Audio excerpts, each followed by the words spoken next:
Hello students, welcome to today's lecture. So today we will be starting with chapter 1 of science 1. We have finished with chapter 2 science 1 already and with chapter 1 science 2. One chapter from science 1 and one chapter from science 2 we have already finished. Okay, now we will be starting with the third chapter today, that is chapter 1 from science 1. The name of the chapter is gravitation. So what is gravitation? You are familiar with the term gravitation. We will see the textbook first on page number 1. Okay, can you recall questions? What are the effects of force acting on an object? Do you remember we had studied force last year? What are the effects of force? With the help of force, we can lift an object, we can pull, push, change the shape of an object, throw an object. Okay, so with the help of force, we are able to do many things for which we require force. What types of forces? Okay, we had studied about different types of forces: magnetic forces, frictional forces, contact forces, non-contact forces, etc. What do you know about gravitational force? Gravitational force is a force which is acted upon by the earth on the objects on it. Understood? That is what we know. Okay, what is gravitational force? It is the force acted upon by the earth on the objects on the surface of it. That is what we have studied till now. Now from here onwards we are going to change the definition of gravitational force. Now what is gravitational force according to this chapter, and originally what is gravitational force? It is the force acting between any two objects in the universe. Okay, yes, any two objects in the universe, whether they are two planets, whether it is between sun and earth, whether it is in between earth and moon, or any two objects in the universe, or whether if there are two people sitting. Understood? If there are two people sitting, there is a force of attraction between the two. That force of attraction between the two bodies, it is said to be gravitational force. Now, who studied about gravitation first? Newton. Okay, you all know the story. He was sitting under a tree and the apple fell on his head. Okay, and he started thinking why the apple fell vertically downwards, and it didn't fall sidewards, it fell vertically downwards. That means when an apple falls, it falls vertically downwards. It doesn't go like this. Understood? It doesn't go slanting, it doesn't go oblique, it always falls vertically downwards. So from that he started studying. He put forward several theories and several studies, and from that he concluded that there is a force which is acting on all the bodies by the earth, and that force is directed vertically downwards. That means towards the center of the earth. So what is the direction of gravitational force? The direction of gravitational force is towards the center of the earth. Now on page number 1, in the third paragraph, after much thought, he came to the conclusion that earth must be attracting the apple towards itself, and this attractive force must be directed towards the center of the earth. You may underline that. So what is the direction of gravitational force? The direction of gravitational force is towards the center of the earth. That is about the study of Newton. You may see figure 1.1. They have given a diagram showing the experiment. Okay, what had happened. Now on page number 1, last there is a question. Can you recall what are Newton's laws of motion? This you had last year. Okay, you may refer to last year's textbook. What was Newton's first law of motion? Newton's first law of motion stated that there is every object continues to be in its state of rest or a state of uniform motion till an external unbalanced force acts on it. Do you remember? It is also called as law of inertia. And what was second law of motion? It was for the derivation F is equal to ma. the rate of change of momentum is directly proportional to applied force, okay, and the direction of movement, the direction of momentum is in the direction of applied force. This was the second law. And what was the third law? For every action there is an equal and opposite reaction. This was the third law. Okay, have you understood? So this year this question won't be asked what are the laws, but in schools it could be asked, so you should be knowing the laws. You may copy it from the 9th standards textbook. Okay, page number 2, Introduction to Scientist. There is a box, Introduction to Scientist, about Sir Isaac Newton. Okay, in that paragraph you may underline, he had written a book on theory of gravity. He gave his laws of motion, equations of motion and theory of gravity in his book Principia. You may underline, it is an objective question. So the name of his book was Principia. And in the last paragraph in that box, he invented a new branch of mathematics. This is called calculus. Again an objective question. He was the first scientist to construct a reflecting telescope. Okay, this is again an objective question. So these are the objective questions which are there in that box. Now the next is about circular motion and centripetal force. Now about a circular motion we had studied last year. When you have tied a stone to a rope, and if you move it in a circular motion above your head, understood, it moves in a circular motion. What happens if you leave it? If you leave it, it moves along a tangential direction. Understood? It does not go on continuing in the circular motion. It goes on straight in a particular direction wherever you have stopped. Understood? Now, when the object is moving in a circular motion, there is a force which is acting from the stone towards the center, towards your hand, that is the rope. Understood? There is a rope, there is a stone, from the stone towards your hand there is a force which is acting towards the center. That force which is acting towards the center is called as centripetal force. Okay, have you understood centripetal force? So what is centripetal force? It is the center seeking force. Whenever an object is in circular motion, a force is exerted towards the center. Understood? That force which is exerted towards the center, it is called as centripetal force. I'll tell you where the definition is in the textbook. Page number 2, first paragraph below the box, towards the end.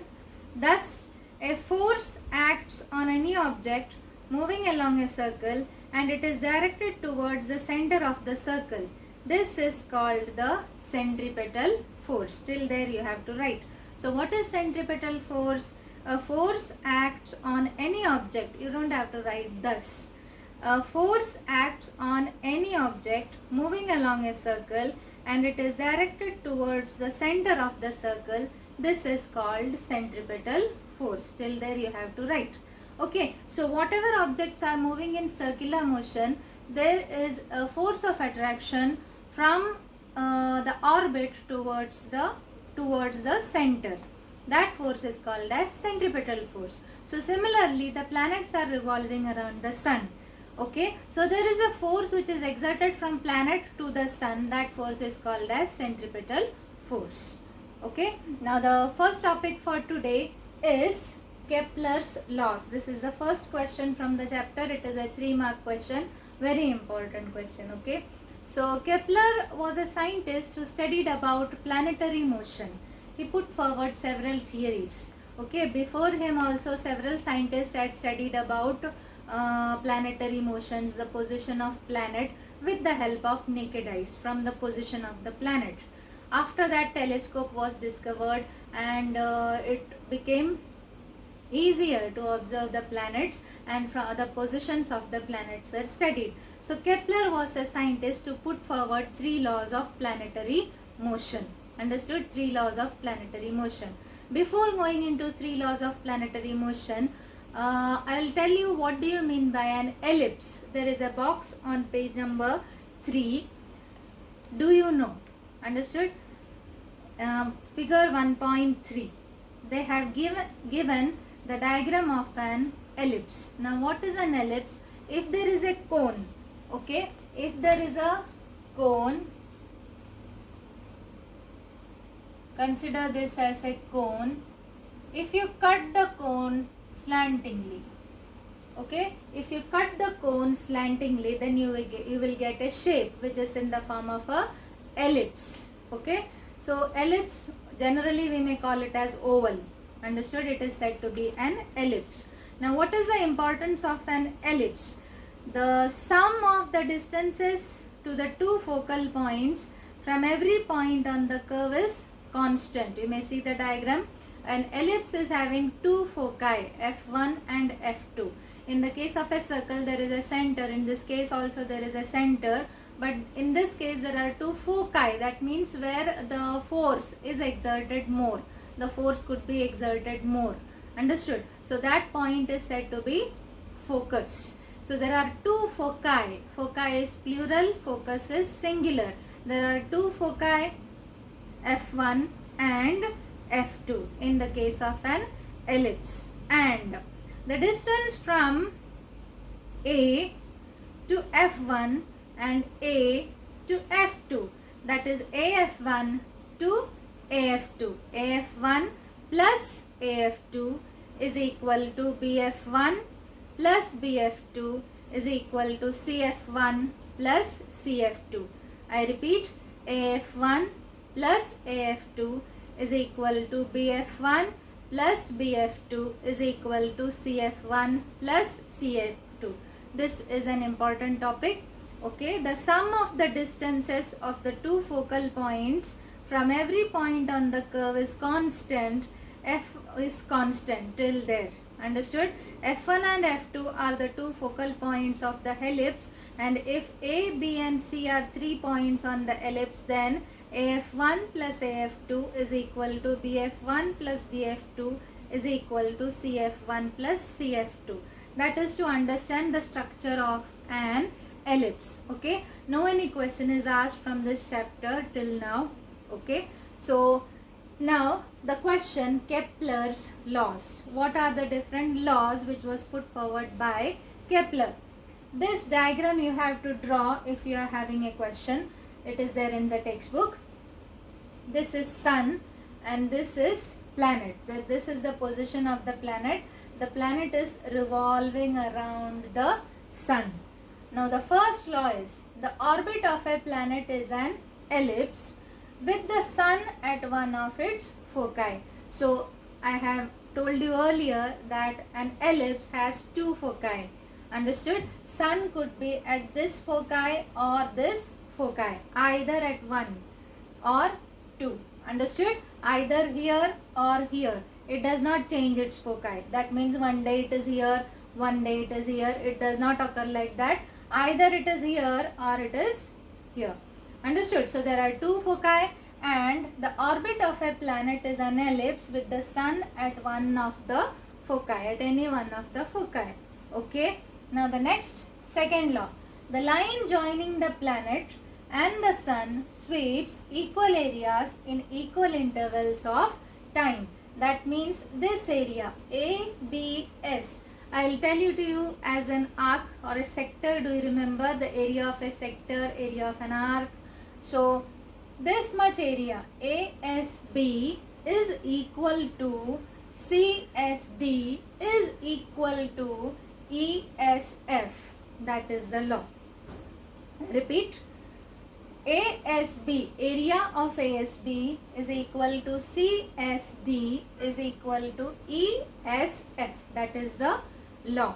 What is the law? The line joining the planet and the sun sweeps equal areas in equal intervals of time.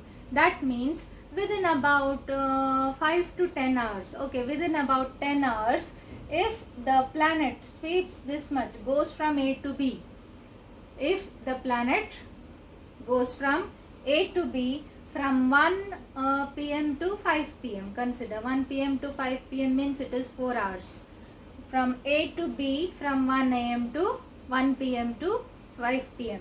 Then similarly the planet will go from C to D, okay, C to D from 8 p.m. to 12 p.m. like that.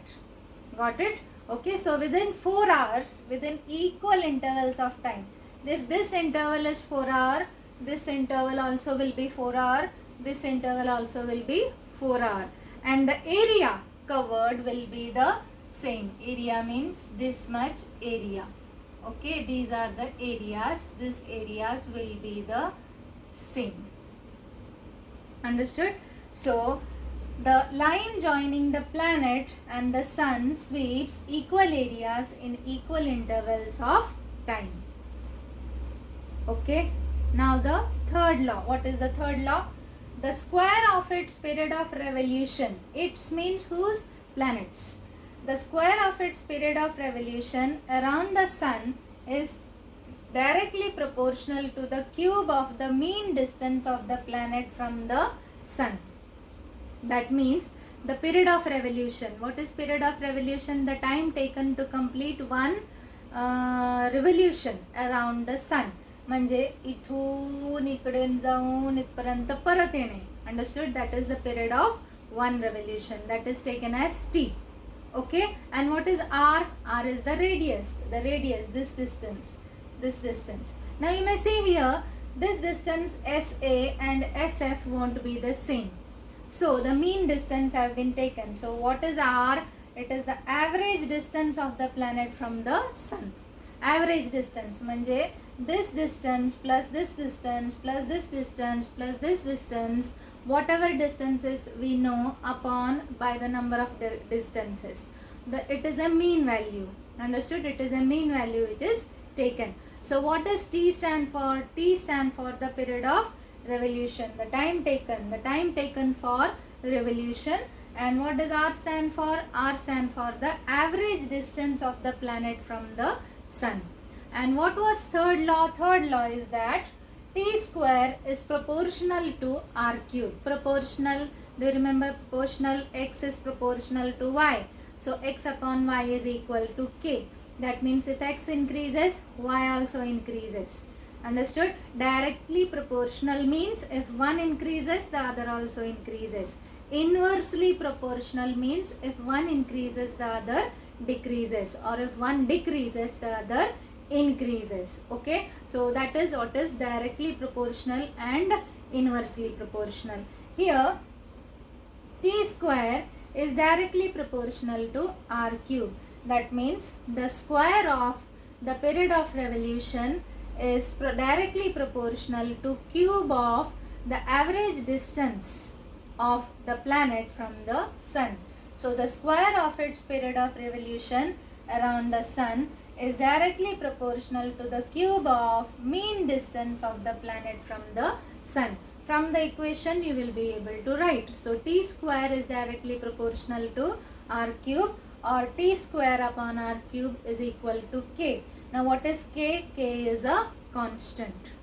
Okay, so these are the three laws of Kepler. Kepler's three laws of planetary motion. This is the question, 3-mark question. With diagram you have to explain. Okay, so I will explain it again. So this is in the form of a ellipse. That means the path, the orbit is in the form of an ellipse, and this ellipse are having two foci, and the orbit of a planet is an ellipse with the sun at one of the foci. Second law, the line joining the planet and sun sweeps equal areas in equal intervals of time. That means these areas are the same. The square of its period of revolution around the sun is directly proportional to the cube of the mean distance of the planet from the sun. That is T square is directly proportional to R cube. T stand for period of revolution, R stand for the average distance or the mean distance of the planet from the sun. Okay, so T square is directly proportional to R cube. T square upon R cube is equal to K. So K is a constant. You have to write till here, from here with the diagram. Okay, I will be giving you the question later. You may copy this. Okay, now you are having a question on page number 4. On page number 4, use your brain power question. If the area ESF in figure 1.4 is equal to area ASB, what will you infer about EF? Okay, if the area ESF is equal to ASB, what can you infer from that? What can you conclude from that? So this distance is more and this distance is less, but interval is the same. Understood? So for example, I had given it as 4 hours. Understood? So within 4 hours it is going this much, and here within 4 hours it is going only this much.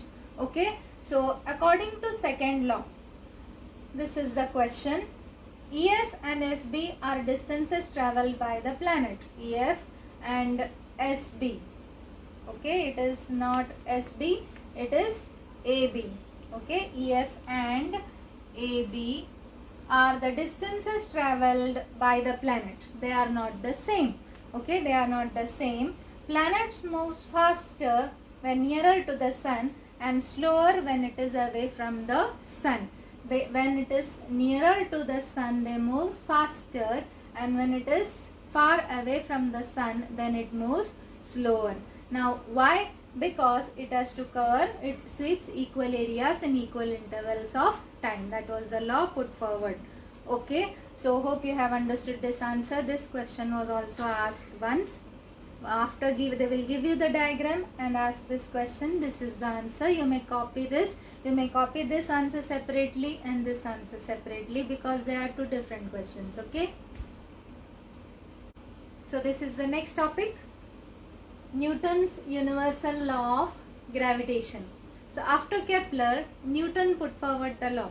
Okay, Newton's law of gravitation. What is Newton's law of gravitation? According to this theory, every object attracts every other object with a definite force. So I had told you earlier also, there is a force of attraction between any two objects in the universe. That is what they have told. That means every object attracts every other object with a definite force. This force is directly proportional to product of their masses. So there are two bodies, M1 and M2, M1 and M2. So F is proportional to product of their masses, that is M1, M2, M1 into M2, that is M1, M2, and is inversely proportional to square of the distance between them. So if the distance between them is taken as D, then the square of the distance, F, is inversely proportional. That is, F is proportional to 1 upon D square. When you write directly proportional, you may write the two values together, and when you write inversely proportional, you have to write it 1 upon that value. Understood? Okay. So what is Newton's universal law of gravitation? You have to write this much if you are having a question on what is universal law of gravitation. Okay. So according to this theory, every object attracts every other object with a definite force. This force is directly proportional to the product of their masses and inversely proportional to square of the distance between them. This much you have to write. And the derivation, you have to draw this figure. There are two bodies, M1 and M2. These are the masses. Okay, and they are kept at a distance of D. Okay, consider two objects with masses M1 and M2 kept at a distance of D from each other. Now according to law, the gravitational force between these two bodies can be written as, or according to law, you may write F is proportional to M1, M2, that is first they have told, and F is inversely proportional to D square. If you combine these, you will get it as F is proportional to M1, M2 upon D square.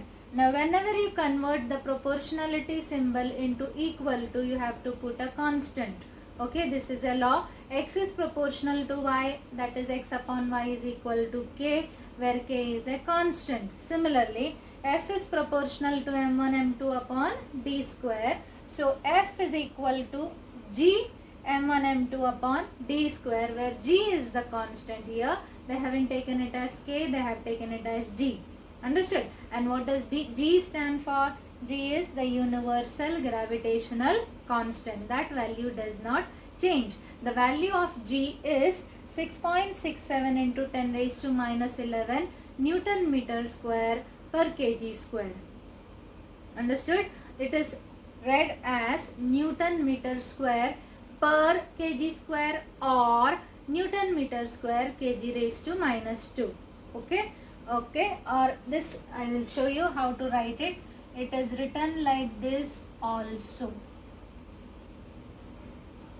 If there is per, then it is written as kg square. If there is no per, that is slash, okay, oblique, then it is said to be kg raised to minus 2. How it became, that I will tell you next in the next part. So this is Newton's law of gravitation. It is a 3-mark question.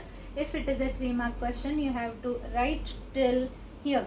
G is equal to universal gravitational constant. Okay, in the textbook they have given these two together. Even if you write it that way, they won't cut marks. Okay, it is okay.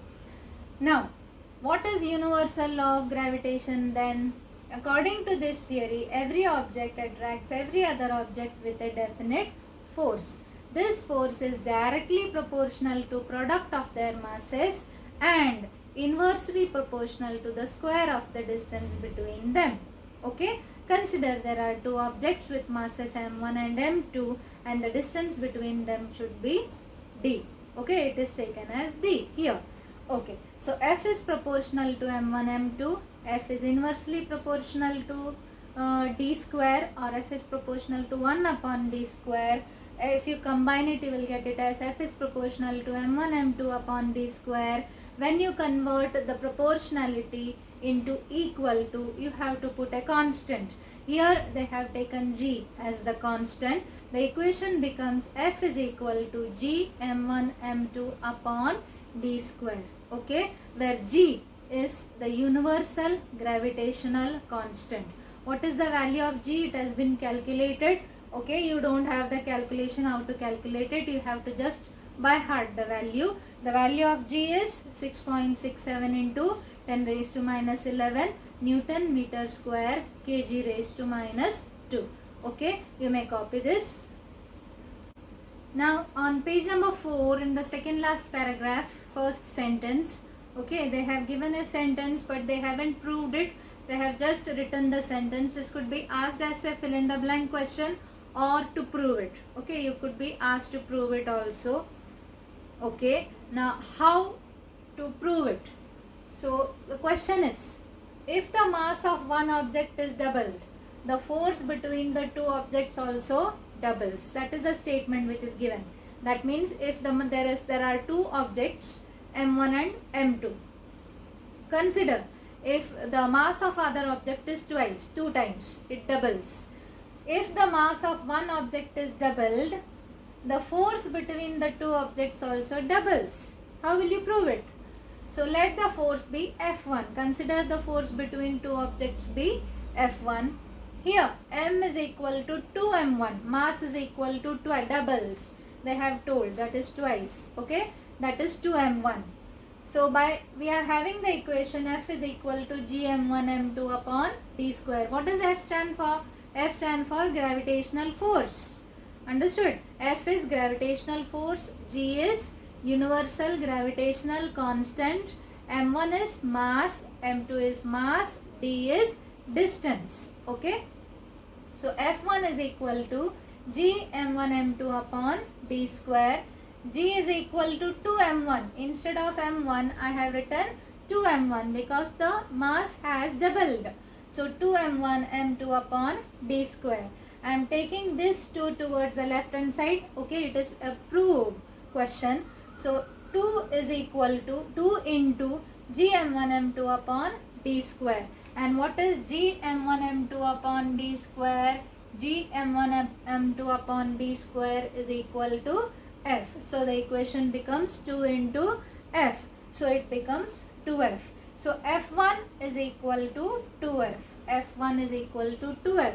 So what will happen to gravitational force if the mass of one object is doubled? That will also become 2 times. It also doubles. So if the mass of one object is doubled, the force between the two objects also doubles. Similarly, Next question. If the distance is doubled, the force between the two objects decreases by the factor of 4. How? Again, let the force be F1. Which force? Gravitational force. Here distance is equal to 2d. They have given. That means if the distance is doubled, so the distance is taken as 2d. Equation becomes F1 is equal to gm1 m2 upon d square. We have to take that equation. G into m1 m2 upon 2d the whole square. Because distance you have to take it as 2d. 2d the whole square becomes 4d square.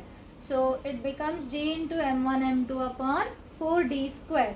So this 4 I have taken it separate. 1 upon 4, it is a denominator. You cannot take it as a numerator. You have to keep it as a denominator. So it will become 1 upon 4. 1 upon 4 into gm1 m2 upon d square. Okay, 1 upon 4 into gm1 m2 upon d square. And what is gm1 m2 upon d square? It is f. Okay, so it becomes 1 upon 4 into f, that is f upon 4. Hence F1 is equal to F upon 4. So if the distance is doubled, the force between the two objects decreases by the factor of 4. Understood? Whenever there is a denominator, the value of the particular fraction, it decreases. I hope you know it. Understood? So these two statements, it could be asked as a fill in the blank question or as a proof question, either as a 1 mark question or as a 2 mark question. You may copy this. The explanation is not given in the textbook. They have just given you the statements. Okay, copy this in your notebook. Now the next use your brain power question on page number 4. Show that in SI units the unit of G is Newton meter square kg raised to minus 2. This is a 2 mark question, very frequently asked. You may note it in your textbook. Okay, answer is not there in the textbook. You may write this in your notebooks. It is a very important question. So how to do it? F is equal to gm1 m2 upon d square. We know this equation, where F stand for gravitational force, G stand for universal constant, D is distance between the two objects, and m1 and m2 are the masses of the two objects. So G is equal to, if you want to find out G, this you have to cross multiply F with d square. So the equation will become G is equal to f d square upon m1 m2. But we know that the units of F is Newton. The SI unit of F is Newton. Mass is kg. Distance is meter. Unit of force is Newton. Mass is kg, kilogram, and distance is meter. So substituting the values in the equation, G is equal to f d square upon m1 m2. You will get it as, instead of f we have written n. N stand for Newton. Instead of d I have written m square, because d square is there, so m square, and m1 kg, m2 kg. So kg into kg becomes kg square. So it becomes, this is a denominator. When you take it as a numerator, it will become Newton meter square kg raised to minus 2, or it could be Newton meter square per kilogram square also. Okay, this is a 2 mark question.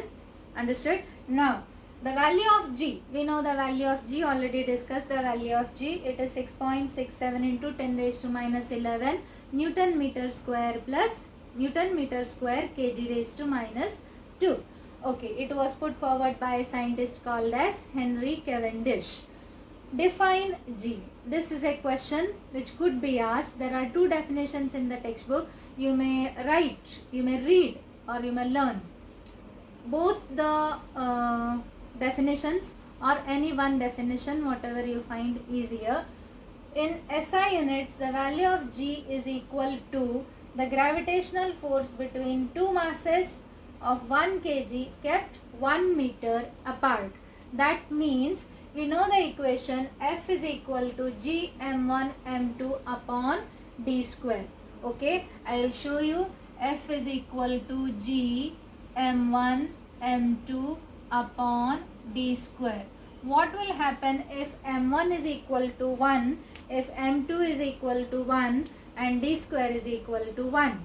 If m1 is equal to 1, m2 is equal to 1 and d square is equal to 1, then f will be equal to f will be equal to g. What does f stand for? F stand for gravitational force. And what does g stand for? G stand for universal gravitational constant. So f will be equal to g when m1 is equal to 1 kg, m2 is equal to 1 kg and d is equal to 1 meter.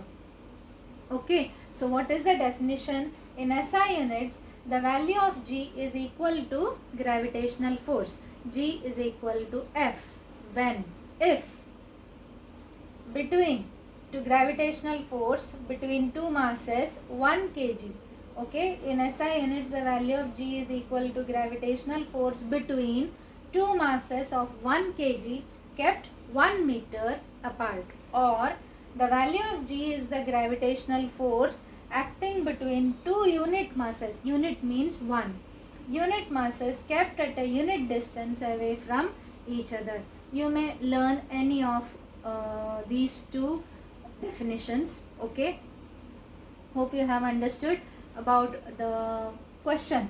Show that SI units, what is the SI unit of g? It is Newton meter square kg raised to minus 2. You may copy this. So we have finished with the topic, the SI unit of g. Okay, now in the textbook on page number 4, second last paragraph, there is a statement: in case when the bodies are not spherical or have irregular shape, then the direction of force is along the line joining their centers of mass, and d is taken to the distance between the two center of mass. Now what do you mean by center of mass? If the object is spherical, it is having a particular center. That means if the object is circle, in the form of a circle, then it is having a center. But if the object is not a circle, then it is having a center of mass. Okay, a point where all the strength is concentrated.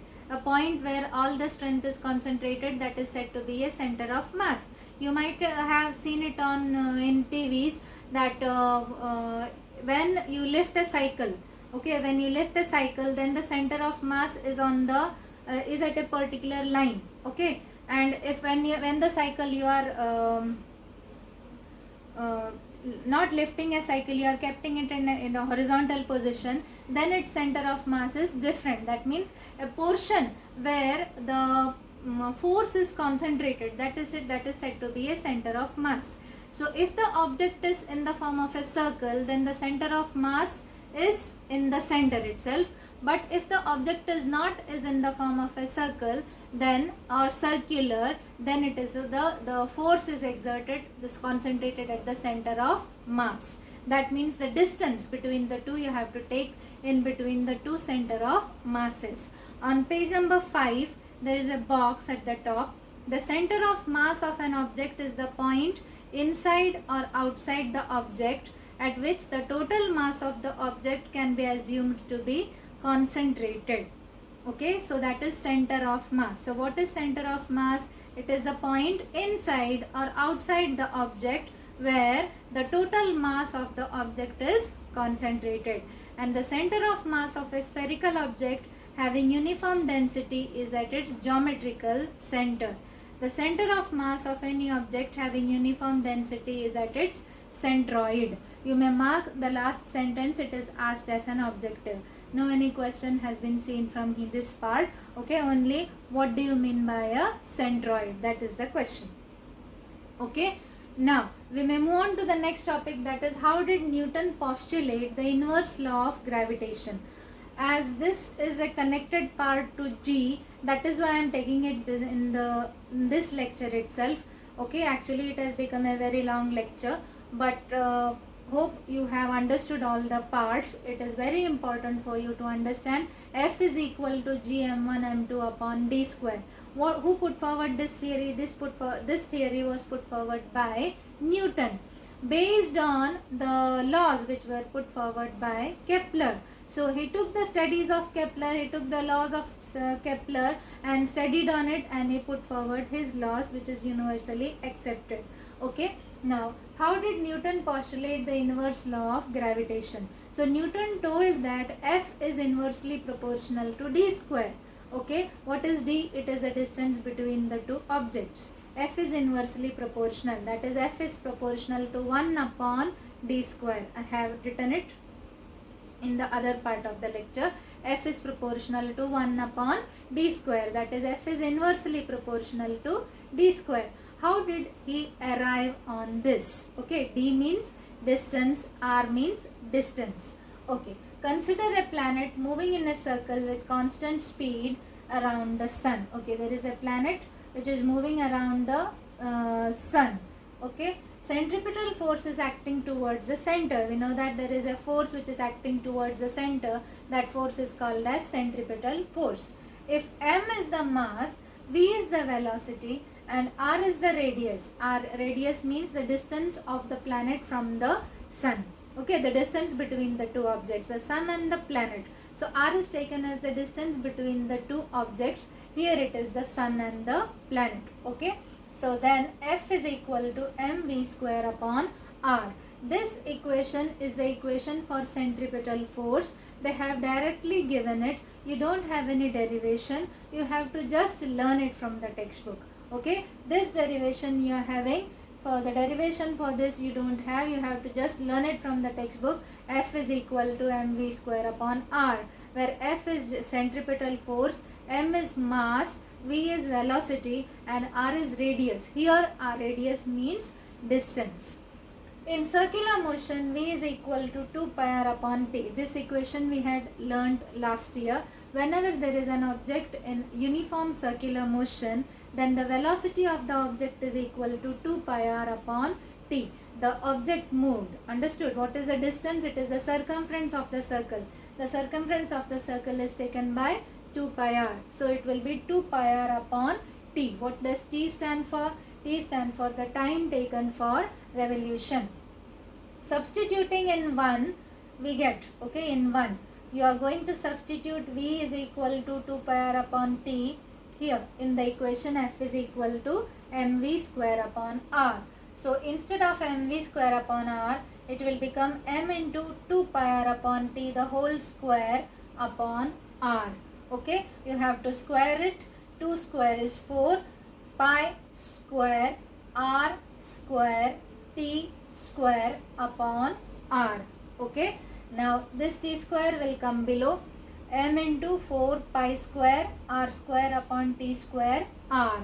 This r and this r square, it will get cancelled. 1 r will get cancelled, and the equation becomes m into 4 pi square r upon t square. Now what we have to do? It is a proof question. Understood? We are solving. Okay, so we are taking one step. M into 4 pi square upon pi square r upon t square. That is the equation. Multiplying both numerator and denominator by r square. This step is taken to derive on this equation. Understood? To derive on this equation, you have to learn it accordingly. M into 4 pi square r upon t square into r square upon r square.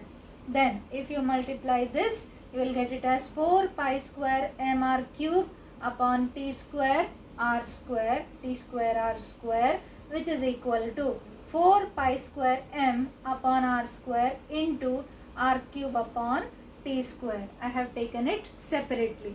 Why I have taken it separately? According to Kepler, t square is directly proportional to r cube. This is the third law of Kepler. So, or t square upon r cube is equal to k, isn't it? So, r cube upon t square, the inverse, r cube upon t square will be equal to 1 upon k. Here we have derived r cube upon t square, and what is r cube upon t square? It is equal to 1 upon k. So, instead of r cube upon t square, I am going to write 1 upon k. So, you will get it as hence 4 pi square upon r square into 1 upon k. Okay, so we are converting it to 4 pi square m upon k into 1 upon r square. In this equation, 4 is a number, it is a constant, pi is a constant, m is mass of the object, it does not change, k is a constant. Now what is not a constant? It is r. Understood? Hence F is proportional to 1 upon r square. So this is how Newton proved, okay, that F is proportional to 1 upon r square, or F is proportional to 1 upon d square. This is a 3 mark or 5 mark question. Now, so what is centripetal force? So centripetal force is inversely proportional to the square of the distance between planet and the sun, and this is the inverse law of gravitation. Okay, this question is asked as a 5 mark question or 3 mark question, generally asked. You have to write this in your textbook. They have given a much wider part, a longer part. I have reduced it into some sentences, some points. You may write this, copy this and learn this only. Okay, now you may copy. So we have finished with the first part of the chapter, that is Kepler's laws, universal law of gravitation. Okay, what is universal gravitational constant, and how Newton derived inverse law of gravitation. Hope you have understood. If you are having any doubts, you may ask. Thank you.